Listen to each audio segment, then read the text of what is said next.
quand ça concerne, il faut qu'il y ait une victime qui subisse un dommage anormal et spécial. Donc il faut que, par exemple, une entreprise, dans le cadre d'une occupation, subisse un dommage anormal et spécial. Je vais vous donner un exemple concret.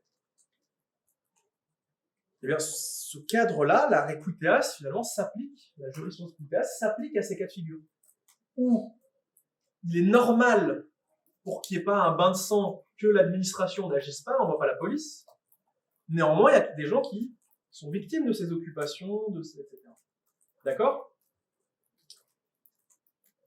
Vous avez un exemple assez récent, Conseil d'État, 30 septembre 2019, ministre de l'Intérieur contre Société La Méridionale.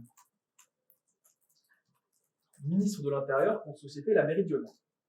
C'est exactement un des cas de figure que je viens de donner, mais on va voir en 2-3 mots plus en détail de quoi il s'agit. C'est une grève par une des sociétés de transport entre Marseille et la Corse, la fameuse SNCM, mais qui a changé de nom depuis puisqu'elle a fait faillite. Donc, la SNCM, Société Nationale des Chemins de Mer, c'était l'équivalent en bateau de la SNCF. C'était public pendant longtemps, ça a été privatisé, et aujourd'hui ça existe sous abonnement. La SNCM, donc faisait les liaisons Marseille-Corse. Alors il y a des concurrents, il y a Corsica Ferries, qui est un concurrent, il y en a d'autres. Eux, ça doit être un concurrent, je ne connais pas. Et la SNCM fait grève et bloque le port de Marseille. Donc eux font grève et ils empêchent Corsica Ferries, le bateau, de faire les navettes.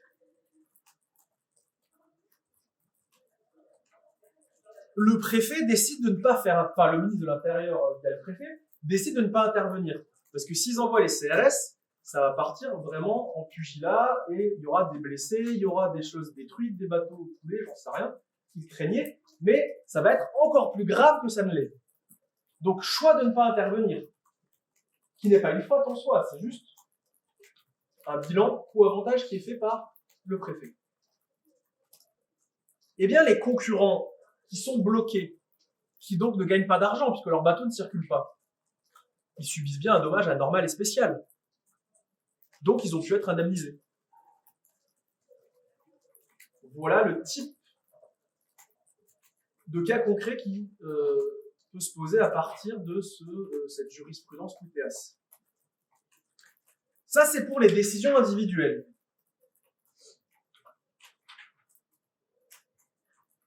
Enfin, ni règlement, enfin, c'est les fameuses décisions NINI, puisqu'elles peuvent être aussi ni réglementaires ni individuelles.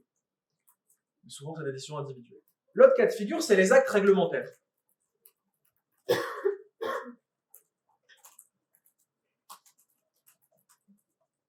Donc l'acte réglementaire, par définition, il s'applique de manière générale.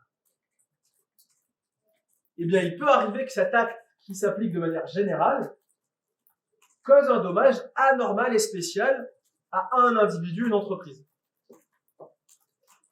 Il peut arriver que cet acte général, cet acte réglementaire, cause un dommage anormal et spécial à un individu, une entreprise.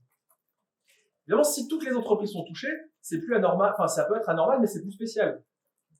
C'est-à-dire que ce soit une loi ou un acte réglementaire, quand il y a une loi ou un acte réglementaire qui décide de baisser les appels de 5 €, tous les étudiants sont concernés. C'est difficile de montrer un dommage spécial.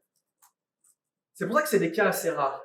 Parce qu'il faut arriver à démontrer que la mesure, elle vous affecte d'une manière particulière qui rompt l'égalité devant les charges publiques entre vous et tous les autres qui subissent la mesure. C'est ça l'enjeu. C'est pour ça que c'est assez rare. L'arrêt de principe, c'est un arrêt du Conseil d'État du 22 février 1963, commune de Gavarnie. Ça, c'est dans les Pyrénées. C'est assez connu parce qu'il y a le fameux cirque de Gavarnie, ça ressemble à ça. Et oui, ça c'est en France, dans les Pyrénées. Et plus vous vous approchez de la neige, plus il y a des cascades au printemps, c'est magnifique. C'est pas moi qui ai pris la photo, hein. Mais je pense que c'est un des plus beaux endroits de France. Gavarnie, c'était écrit juste avant. Comme ça. Le cirque comme un cirque, en fait, c'est le nom de la forme géologique. Ah ouais, vous attendez des clous et tout. Non, c'est le nom de la structure géologique. Je suis pas géologue, mais Et donc, allez voir, pas maintenant, mais sur Google, les photos de ces véhicules, c'est absolument incroyable. Bref, il y avait du droit, malgré... C'est pas normal, c'était un petit village de Gavarnian. Bref, je disais donc que la commune décide de changer les voies d'accès à la montagne. Décide d'interdire un accès et d'en favoriser un autre, pour je ne sais quelle raison de sécurité.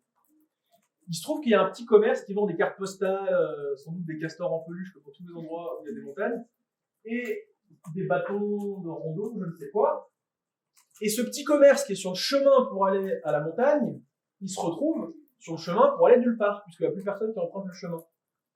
Donc c'est un acte de police administrative qui, donc un acte réglementaire, tout à fait classique, qui décide des voies d'accès touristique pour aller à la montagne. Sauf qu'il y a un commerçant au milieu, lui, qui se retrouve, à cause de cette décision qui est tout à fait légale, sans activité du tout au niveau économique. Eh bien, il a pu, sur le fondement de ce régime de responsabilité du fait des actes réguliers, obtenir une indemnisation. Et là, pour le coup, c'est le seul à subir le dommage, donc il est bien anormal et spécial. Il y a pas, enfin, peut-être qu'à l'époque, il n'y en a pas beaucoup, peut-être qu'il y en a un peu plus des commerces, plus dans le village, pour des raisons environnementales. Ils n'ont peut-être pas foutu des baraques partout jusqu'à la montagne, mais à l'époque, en tout cas, lui-même devait être seul et subissait un dommage anormal et spécial. Donc je vous dis ça, c'est le premier cas de figure, la responsabilité du fait des actes administratifs réguliers. Cette responsabilité existe aussi du fait des lois. C'est le deuxième point. La responsabilité du fait des lois. Et du fait des lois régulières. On n'est pas en train de se poser la question des lois. Il y a un cas de figure particulier qui ont été censurés par le Conseil constitutionnel. On est sur des lois qui sont constitutionnelles pour l'instant. Et cette responsabilité existe depuis un arrêt du Conseil d'État, désolé, ça va être moins joli, du 14 janvier 1938, La Fleurette.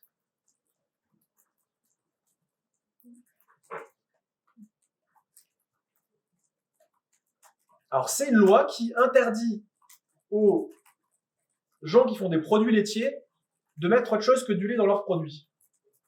Parce qu'ils essayaient de mettre, je ne sais plus le nom, un produit qui avait le même effet, mais dans lequel il n'y avait pas de lait. De dérivé du lait, de substitut du lait. Bref, donc il y a des entreprises qui, au lieu de mettre du lait, mettaient ce produit. Ça remet en cause leur activité. Alors ce produit, je ne pense pas qu'il était dangereux, sinon ils n'auraient pas pu demander une indemnisation. C'est juste que ce produit, on estime qu'il ne faut pas le mettre quand on appelle quelque chose produit laitier. Donc l'entreprise qui subit cette loi, elle obtient une indemnisation parce qu'elle subit un dommage anormal et spécial.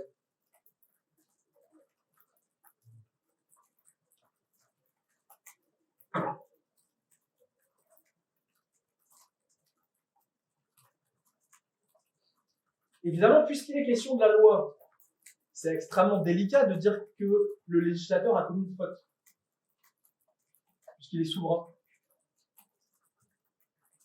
Donc on utilise la responsabilité sans faute. Là, il y a aussi une dimension qui est philosophique derrière. La loi est l'expression de la volonté générale, souvenez-vous. Le peuple étant souverain s'exprime à travers la loi. Si on dit que la loi est fautive, c'est-à-dire que le souverain est fautif, ce qui est inenvisageable. Donc, le cadre de la responsabilité sans faute est beaucoup plus adapté. Là, on est sur la loi. C'est très très rare en pratique qu'on arrive à démontrer un dommage anormal et spécial du fait de la loi, par définition et générale. Alors, c'est une jurisprudence qui a été, parce qu'on est sur des choses assez sensibles, qui a été assez contrainte à l'origine, puisque il y avait deux causes qui excluaient la responsabilité. Qu'à l'origine, deux causes excluaient nécessairement la responsabilité. C'était jamais retenu par le juge, il y avait toujours une des deux causes qui permettait d'exclure la responsabilité. À l'origine, il y avait deux causes qui permettaient d'exclure la responsabilité, et ces deux causes ont été assouplies par la jurisprudence. Première cause dont il est question, c'est l'intérêt général prééminent.